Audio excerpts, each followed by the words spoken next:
Welcome back to another episode of The Power of the Story. Thank you so much for tuning in. Today, I have with us Shaw.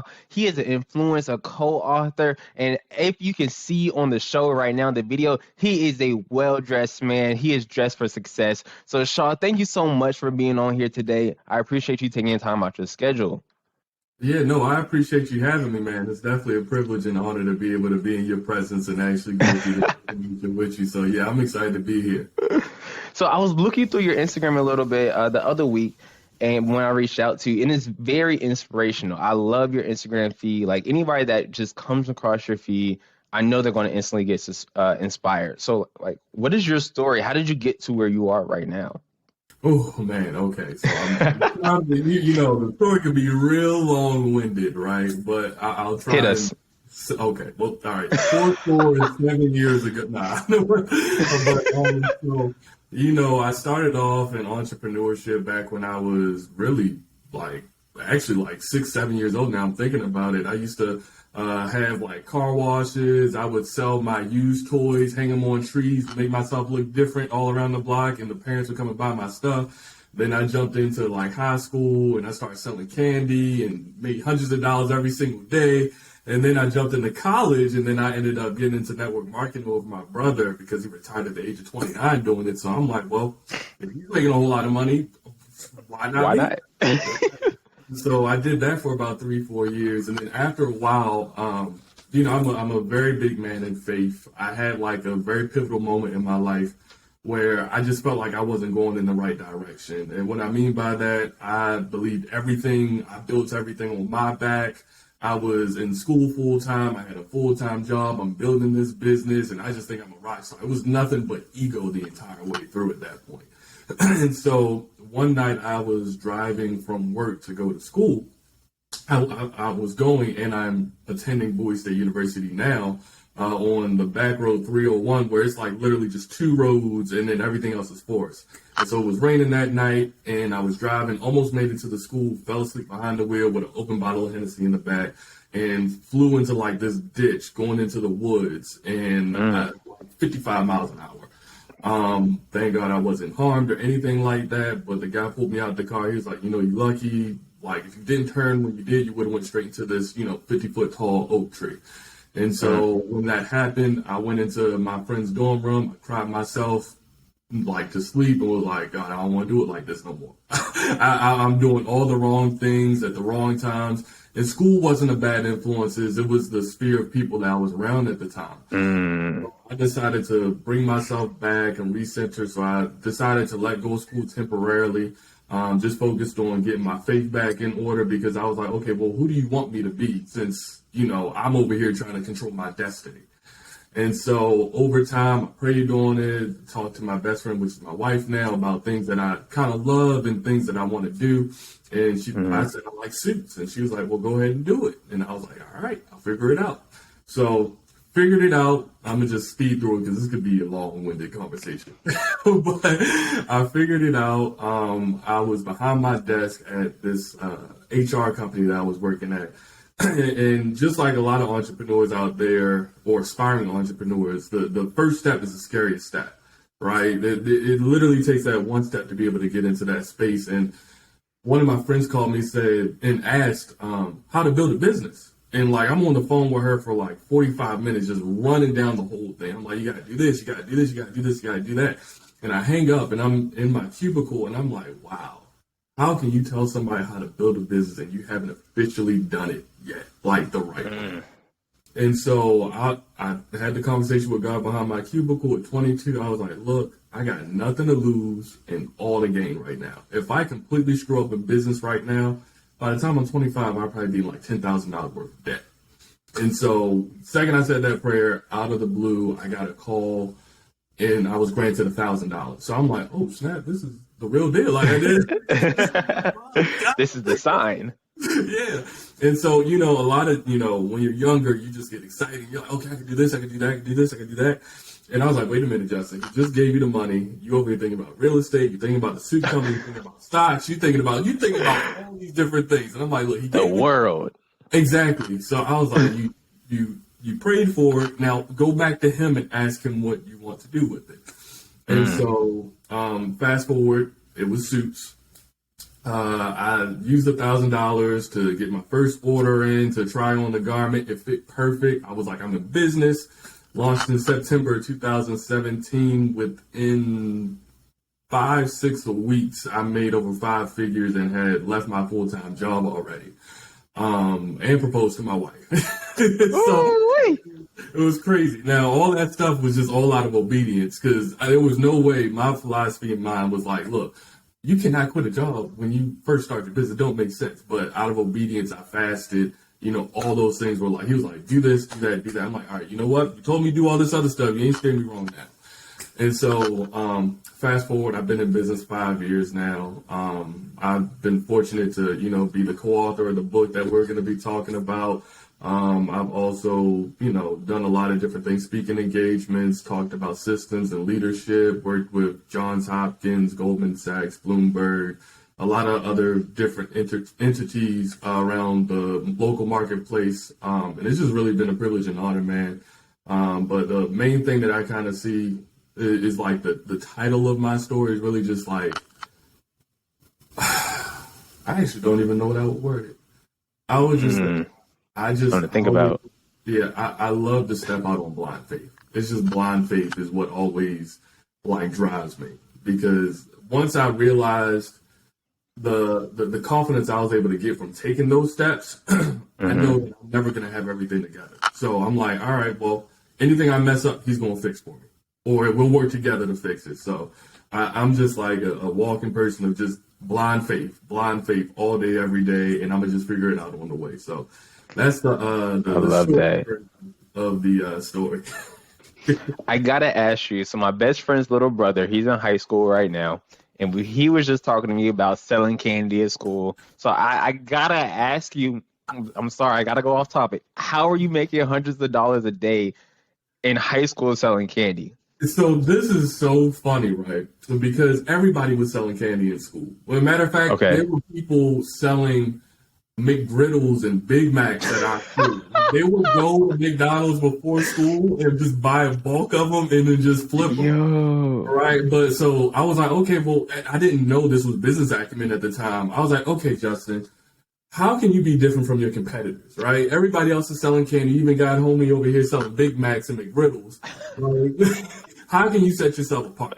Number one thing was, okay, well, with the Big Mac and McGriddles, he doesn't have that much of a huge profit margin. He buying this like retail. He ain't buying this wholesale. Exactly. Number two, the competitors that were selling regular candy, they were doing relatively good. But what I decided to do was I decided to freeze everything, so everything would be fresh by the time I got to school, right? And then of course I bought it in bulk. I didn't go to like Giants or whatever regular market. I would go to BJ's or Costco's and just buy them in bulk. And I ask people, I'm like, what is your favorite candy? Which was always Starburst, Snickers, and then people always want Capri Suns. And so every night, yeah, you remember that. So I would put them in the freezer, and then in the morning they would be just literally frozen. But by the time I got to school around 10 o'clock, 11 o'clock, they would be either almost completely unfrozen, or they would still have some type of freezing, rights on it and stuff. But it would be fresh. So everybody would come to me because they knew I had the fresh candy. You never knew that there was fresh candy. Right? That's wild.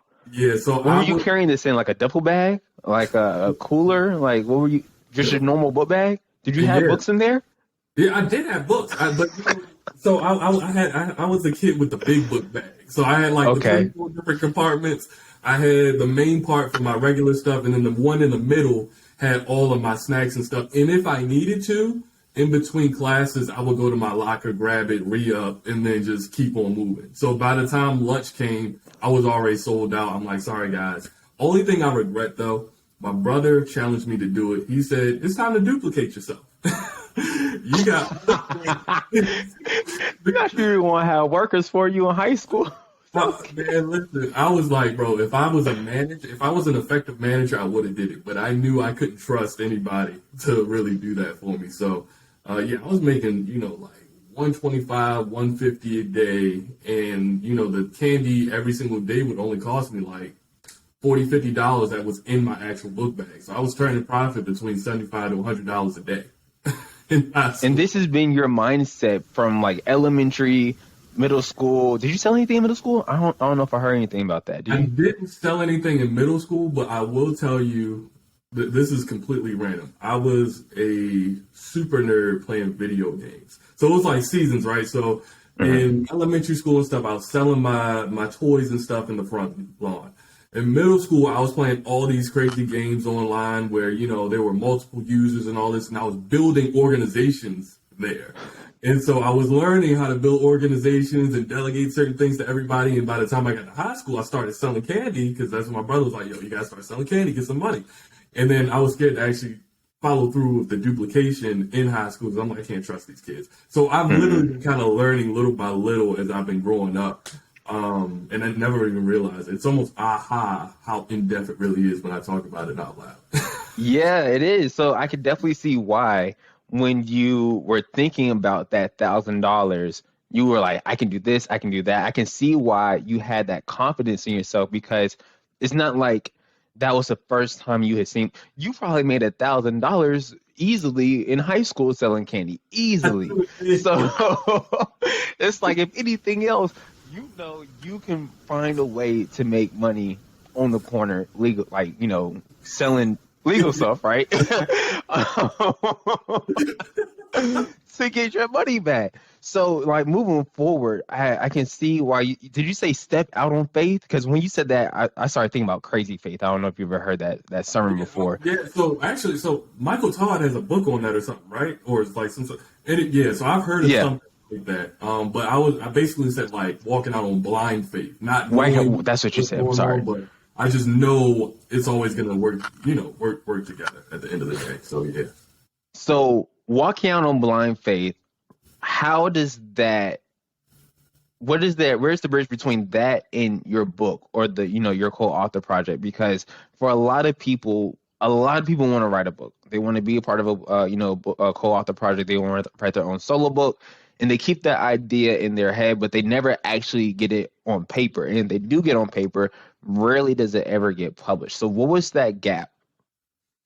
The gap of really doing it. To be honest, if I use this specific example, Mm-hmm. it was someone just reaching out to me because I was blind faith, right? So again, real heavy on my faith. I decided to fast in either was at the end of 2017 or 2018, can't recall. And I was like, look, I'm a fast, and then God was like, look, you need to just put out these videos every single day for like the next 7 days. And so I was like, all right, I'm gonna just toss these videos out. I don't know why you want me to do it, but I'm gonna just go ahead and do it. And so just taking that step of just like, okay, well, I'm gonna do it. About a week later, the person that put us all together for this book, there we go, the light is super bright, reached out and said, hey, listen, it was put on my heart that you should be one of the people that write this book with collaboration. And so I was like, holy crap, write a book. Like, like, and my story is, when I was going to college, I failed English 5 times. 5 times. Like I never got past it. Random update. I'm in English 101 again right now, and I got a 98%. So Hey, I was going to ask you, did you end up finishing college? So you're in college right now. yep, just re-enrolled Nice. back. But so she reached out. She said, it was put on her heart to reach out to me about it. And at first, you always had these condescending thoughts about yourself, like you've never written a book before, you failed English 5 times. Who do you think you are to be able to write something about an expertise that you feel like a novice in? Because I was only in business for a year and a half or so at that point, and I had no experience making soups. And so it was just like, you know what? It's just out of obedience. Again, I'm going to just take this step because, I mean, what's the worst thing that can happen? I write this, and then she's like, Justin, you need to revise it. That's it. Or she might say, you know what, this might not be the greatest idea. I'd rather get told no than live in a what if, right? And because you don't want to live in regret. And so that's what I decided to do. And I loved it because now, like literally, I told you I wrote this book 4 years ago. I had to reread it to get a refresher on exactly what I was talking about. And when I read it just now, I was like, wow, Do you really actually like? It wasn't just like I tossed stuff together. It was like detailed. It was in a story platform, like in a story chronological order. Like it was drawing the attention of the audience. I was like locked in. I'm like, man, whoever wrote this, you need to write it up. And so it's literally when you take those small baby steps into the place where you feel like you're called and you're whatever you believe your purpose is, the doors will open naturally. You don't always have to take a huge leap. You just need to take one, and then the next door will open, and the next one will open. And so you always got to look at your projects, or like if you're writing a book, like I actually started outlining another book that I want to write. I actually don't even know what it's going to be, to be honest. I wrote it out and I'm already scrapping it. But what I did was I wrote out the outline first, right? So I was like, look, I want to write a book. What is this going to entail? Part one, part two, part three. Some major topics I want to cover. I wrote those out, and then I'm just going to break it down one by one. I treat it like school now. I'm like, all right, it's a thesis, there's supporting evidence, and then you just write it in as a story, and then go to the next chapter, and just take it one page at a time. And so, that's how I can say I kind of bridged the gap in what I did before and was able to put it into this book, working with them, because they helped me start off with the baby step of writing a chapter first, and to see that I'm qualified to actually write a chapter and also a full book.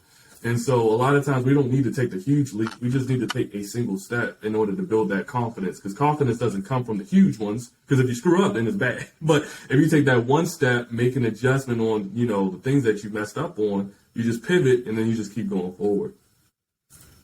I love that. I like to say a lot that confidence comes from one or two things. Confidence comes from consistency, where Yes. it's going to come from practice, right? Yep. If let's just say if we're playing basketball, right? If you've Mm-hmm. never practiced a day in your life, I'm like, hey, you trying to go play pickup, but you haven't practiced in, let's just say, 5 years. You were like, man, I may just have to be the referee on this one. But if you practice, let's just say, like, you just get some shots up, let's just say 2 days a week, you're gonna be like, yeah, put me in. Like, I got you. So no, I definitely agree with you on that. That it does take those small steps that builds that confidence over time. So was that the first time when the this idea came to you about writing this book that you were having that type of imposter syndrome where you're like, well, I failed English a couple times, like, I don't know if I have the right to write a book, especially you said you only been in business 1 year, correct? Yeah, at that time I was Was only in business for 1 year. so was this the first time you ever dealt with imposter syndrome? Whew. No. No. No, no, no, no, no, no, no, no, no, no. I would say I, if I give you the short summary of like my character, right? Mm, Because all of us have a story and we're all developing. It's an everlasting journey. When I was hmm younger, like early childhood, middle childhood, up into young adult, I had no confidence or no self-esteem. I didn't value my voice. I didn't value anything that I really was able to put out into the space because I didn't feel like I had value to give to mm, anybody. So a lot of times I always kept myself mute. I never, even if I had to fight for something, I wouldn't even, feel the work to do so. I would just agree and just keep it moving because I just didn't see enough credibility in my own voice. And so as I continue to, start building my business, like how we talked about with consistency and discipline and practice, I was able to nab myself of that imposter syndrome because I was like, you know what, me to be honest, I just toss it all back to God. Because what happens is when I'm like, you know what? I'm just a human and God makes heroes. God can go ahead and make me into a hero. I'm just going to do what I need to do. If he tells me to do it, I'm going to do it. And if it doesn't go well, I'm like, well, you told me to do it. I just always kind of check him back. And that's how I'm able to like release this imposter syndrome of imposter. And I can't even say it. This syndrome imposter. of believing that I'm not worth it because I'm like, look, I'm fearfully and wonderfully made in his image and his likeness. And if he can create, I can create too. If he's told me to do something, I know that he's not telling me to do it for absolutely no reason. And so I literally only feel that syndrome when I feel like I'm out of alignment and just trying to do something out of fear and because I'm in a negative place. If I'm doing something from a place of fear, that's when I feel like, should I even really be doing this? Because this doesn't seem like it's in alignment with what he's called me to do, right? And so that's the only time I really kind of feel it, if that makes sense. Yeah, that makes a lot of sense. So it definitely sounds like you've had a lot of moments where you had to essentially like emerge out of the not just the situation that you were in, but also the mindset to take you to the next level and really just give yourself to, God, your higher power. So that's the name of one of the chapters in your book, correct? Yes. Emerge. Yeah. So when it comes to that, what do you feel as if is, let's just say, the top two standout within your journey that you feel that shaped who you are today? Man, that is a good question. I'll tell you the first thing Hmm. um, was being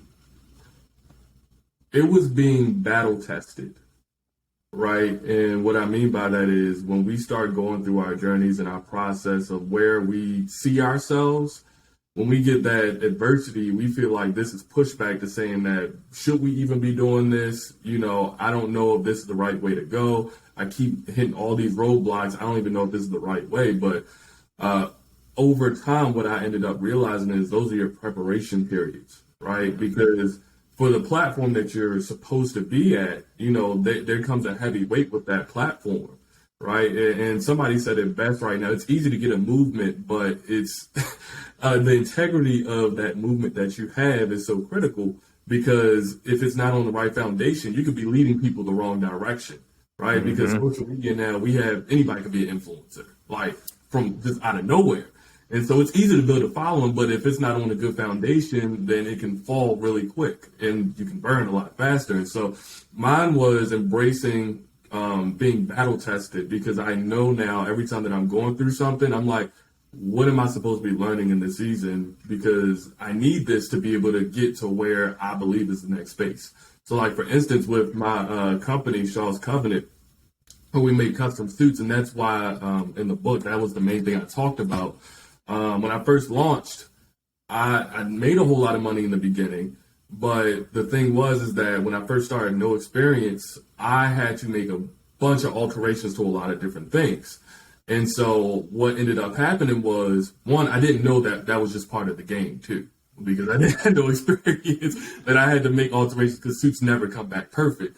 But two, it taught me how to deal with issues in business. Because a lot of times when it first happened, I'm like, oh my gosh, ish hit the fan. I'm about to go out of business. I can't believe this is wrong, blah, blah, blah. But now Hmm. I'm literally like accustomed to being able to problem solve. So like when a problem comes, I'm like, great, Hmm.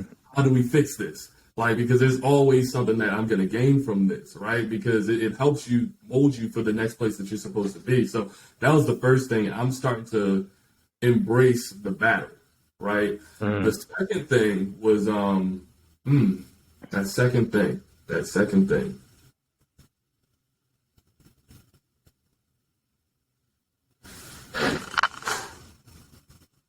Repeat that question one more time. So, you've definitely had to emerge from a lot of different situations where you had to grow within yourself, not just internally, but also externally. With that being one of the chapters named within the book, what are two well, you already answered one. Well, so the second one that has shaped you into who you are today. Oh man, ooh, man, that's such a loaded question. I'm like, man, because the main one is the battle. The second one I would Mm. say is what helped me emerge. What truly helped me emerge. I'll. It's gonna sound no, it won't sound crazy because it's what I do. It was my image. Because like I said in the beginning, I didn't have confidence. Young or as I grew older, and so what I believe your image doesn't define who you are, but it does act as the gateway and the access to opportunities, right? Mm. And so when I was 22 years old, I was wearing custom suits. And because I was hanging out with a bunch of people that are older than me, I naturally kind of had this like adult like aura or essence to me. And so because of that, I've been able to get into different networks that I would have never thought possible in terms of like a lot of prolific individuals, speakers, authors, like world-class individuals. But it literally was a step of embracing my image, right? Because what happens is we're not supposed to judge a book by its cover. We're not supposed to. It sounds nice. We're not supposed to, People but do we it all do the it time. anyway. But we're gonna do it anyway, right? And so what I put in the book, I said, rather than letting it be your opposition, let it be the access to your opportunity, right? So if I know someone's gonna judge me based off of my image, why don't I come well dressed and prepared? Because then they're going to start questioning, well, who is this individual? Let me go up to them and speak to them. So like one of the examples in the book, I was talking about networking. And so I came to this networking event late, and in usual fashion back then, I wasn't very talkative. I was kind of reserved and nervous. But I went to the networking event because I knew I needed to meet some business partners or something. So a lot of people, when you go to the networking event, the first place you go is not to go meet other people. You go to the snack table. You get the water, you get the juice, and you just be over there munching and, all that good stuff. And so while I was over there just smashing on the buffalo dip, somebody came over like, wow, man, I love your suit, man. What's your name? What do you do? And then so I tell them, and their jaw drops. And they're like, oh, no, you got to come over here. And so the person brought me over to this table. It's like 8 different individuals there. They're asking me a million different questions. They're excited about what I'm talking about. And then I gave them my social handles and left it at that, and then didn't talk to any of them for probably like a year. And then a year later, somebody reached out to me from that table. It was like, hey, Justin, listen, I've been watching your journey. I've watched you grow, all these other different things. I want you to be the head department of one of my nonprofits. And I'm like, oh, wow, this is crazy. And so, and even then, I also it's crazy. This is 4 years later. Somebody remembered me from that event like 3 months ago and wanted to partner and do a Father's Day collaboration. I'm just like, how do y'all remember me from 4 years ago? This is crazy. But it showed me the power of image, because even though I didn't have the confidence, my suit was exuding it. And so it opened up the gateway for me to talk and people to learn who I am and my identity, what I value, and all those other different things, to the point where it still has, which I guess, residual effects from a year later being able to work with the nonprofit, and then a couple months ago where I wanted to do a collaboration with somebody for Father's Day. So those would be the 2 things: being battle tested and then also embodying my image. I can agree with you with that 100%. But it's interesting though, because I'm on the opposite end of that spectrum. I do agree with you how everything is like, yeah, your image matters, the way you dress, people are going to automatically judge a book by its cover. But I wear T-shirts all the time, like literally how I am now. Like I just wear T-shirts all the time. But I think the way that I've been able to navigate that is just like I wear just my own personal brand. I don't wear anybody else's brand other than mine. So it helps for like consistency purposes. But it's also the way that you talk and you carry yourself. Exactly. Whenever you talk to somebody. So, when just walking in the room, that suit is definitely going to get you. It's definitely going to get you. And you have the intellectual side. So when you speak to somebody, I already know it's like you definitely going to grab them on that end as well. But just to all the listeners as well, just think about also how you talk to people and how you carry yourself, the way that your aura when you walk into the room, because you can be dressed any way, but if you look like that, just maybe I don't want to say sad, but just like you don't know that you don't look like you belong there, right? You're not confident when you walk into the room. Somebody still may not come up to talk to you. So just keep in mind the way that you're going to carry yourself. One thing that you were saying, Shaw, was there were definitely sections that you were always learning throughout your journey. What did you learn from writing your book? Oh man, what I really learned, again, it goes back to having value in my voice, right? Because a lot of times, like, a book is eternal. This will be here. This is a legacy. We could be gone 150 years from now, but these books will still be available for somebody to purchase. And so just like how I ended up going back to read my chapter, I'm like, wow, I actually did this. Right. And so it almost gave me kind of validation that I have the ability to be able to produce at this level in different lanes of my life, whether it's writing the book, whether it's starting a business, whether it's in investments, whether it's in, all these other different facets of life, that's one of the main things that I really took away from actually writing this book. And the fact that it impacted people, because your story holds value to somebody else because somebody's going through that same exact situation. And what I like to say a lot of times is, when you don't operate in your gifts, you're holding back somebody else's opportunity too, because it's connected to you, right? So if I don't have the courage to talk about my story, then somebody else that's experiencing that same thing won't be free from it because I didn't express it. Or it may be delayed because if I see the person today and I don't decide to share, they might not run into somebody that's willing to share their story for another 90, 120 days that will say the same exact thing. That will be that, breakthrough moment for them to say, okay, I can do this. This isn't something that I'm the only one suffering through. This is something a lot of people have gone through. So that's really the main thing, to realize that your voice has weight and credibility. Mm-hmm. So you're inspiring people with your book. As you just said, when you were at the networking event, the people were following you. They were like, I love your journey. You're inspiring everybody that comes in contact with you.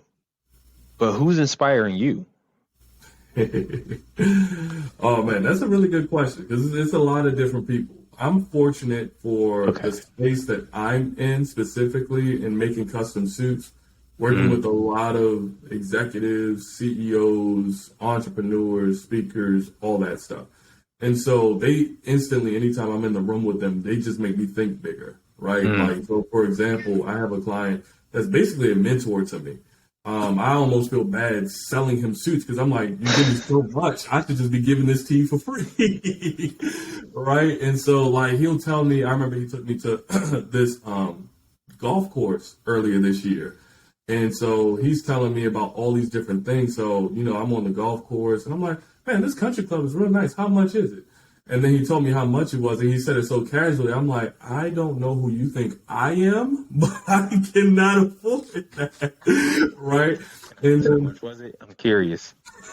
So he said, yeah, so he was like, it was only $7,500 for the initiation, and then it's $750 a month afterwards. And he's like, but the funny thing was, he was like, if you just take like 3 clients out a month to the course, and just have a good time, it'll definitely be worth it. I'm like, so it's an investment. He's not thinking about it as, oh, I'm just coming out here to golf. It's an investment. You take 3 clients out.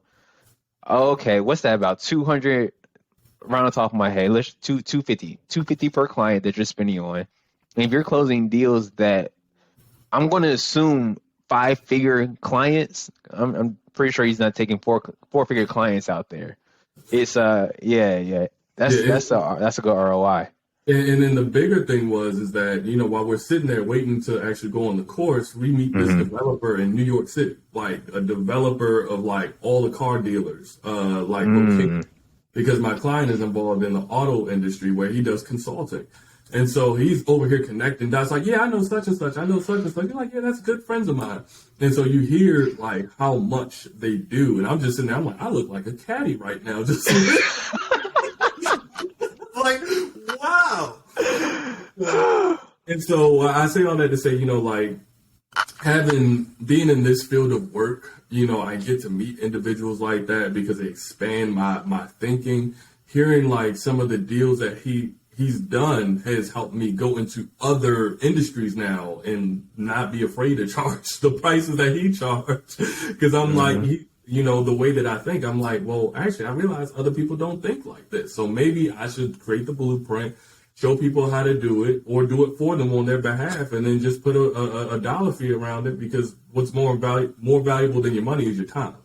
And so once I truly understood that, I'm like, wow, there's opportunity here. So I have multiple mentors between him, I'm heavy in my faith, so of course my pastors, and then my therapist too. But everybody needs a therapist because they're that sound ear that's unbiased. So I even consider him a mentor as well too. So yeah, lastly, the books that I read, I by default call those as mentors too, because you get so much knowledge from it. So like my number one mentor in terms of like personal development and growth and just in all the books that they wrote, John Maxwell, hands I down. knew you were going to say, I have like 15 of his books right here beside the computer. He Man, is the best. I'm he's the telling best. you.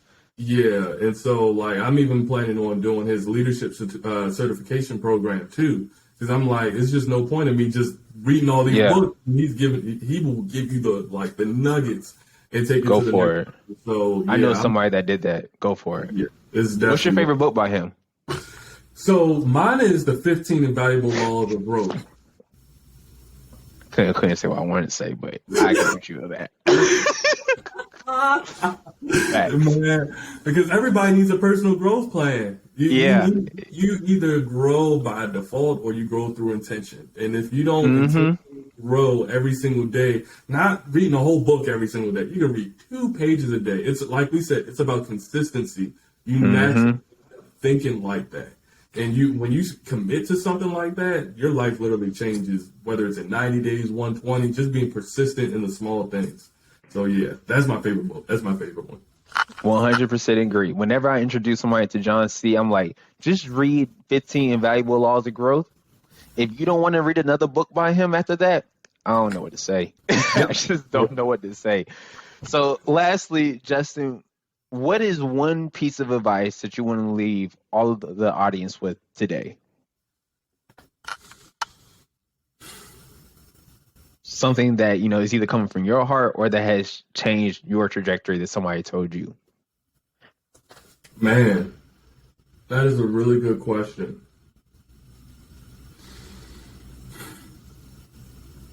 Not the big puff. Yeah, I know because the funny thing is I said a lot of them early. I'm trying to give something like different, It doesn't right? even have to be different. If it just sticks with you that much, then maybe they need to hear it twice. Yeah, and I actually say this very often. A lot of times, if I do truly feel the fear of doing something, I always go back to that same reserve that if I don't do this, this is going to hold others back from whatever they're called to do, right? Because, matter of fact, here's one example. I was fitting. I can use that one or that one. See, my mind, I'm just like all these different He said, I examples. got options. Yeah. So, okay, here's an example. My bachelor party, I had a client that got a custom suit from me. He came to my bachelor party in the custom suit, and later that evening, he had um, he had went to, if you're familiar with Baltimore, he went to this place called the Lollipop. He was walking down the street, and the Lollipop is basically like a speakeasy, super high-end cigar lounge. It's like $25,000 to be a member annually. And so he's walking down the street. The CEO see him of like, I believe it was Exelon, which is the gas and electric company. And they're like, man, you guys look amazing. You look like real clean. And then he's like, yeah, my guy makes them. And so he's like, really? And then he went in there and started talking with them. And he did not have to pay $25,000 to get in here. He's sitting in there talking to the CEOs of billion-dollar companies just because I decided to start a suit company and thought it was a good idea. Right. And now he has a network to people like that. And some of those people have him on retainer as a security guard. So like he's in professional services in terms of like bodyguard, security, all that stuff. And they're paying him retainer and flying him out all these different places just because I decided to make suits. And somebody stopped him while he was walking down the street telling him he looked nice. And so that's just an example of saying like a lot of times we second guess what we're going to do and the effect that it's going to have on others. But if we don't do it, what opportunities will others miss from what we choose not to do? And so that's the one that's always stuck with me, like forever. I love that. I love that. So, lastly, how can people connect with you and how can they support you? Yeah, so Instagram, Classic Man Shaw. You can always get our book Emerge. Emerge, I feel like I talked about it, but I didn't talk about it. But, It's all good. yeah, Emerge talks about living your abundant life now and just embodying your confidence, embodying who you are, your image, your health, your finances, your credit, all that stuff. If you feel like you need your life change, you need to get that book. It's on Amazon. You can order it right then and there. It's like $12 or something like that. And then as far as, reaching me directly or wanting to get a custom suit, you can go to shawscovenant.com and Shaw's Covenant everywhere else on social media platforms. So yeah, that's everything, man. Love it. Thank you so much again for taking the time to be here. And again, this was another episode of the Power of Your Story podcast, and we will catch you guys on the very next episode.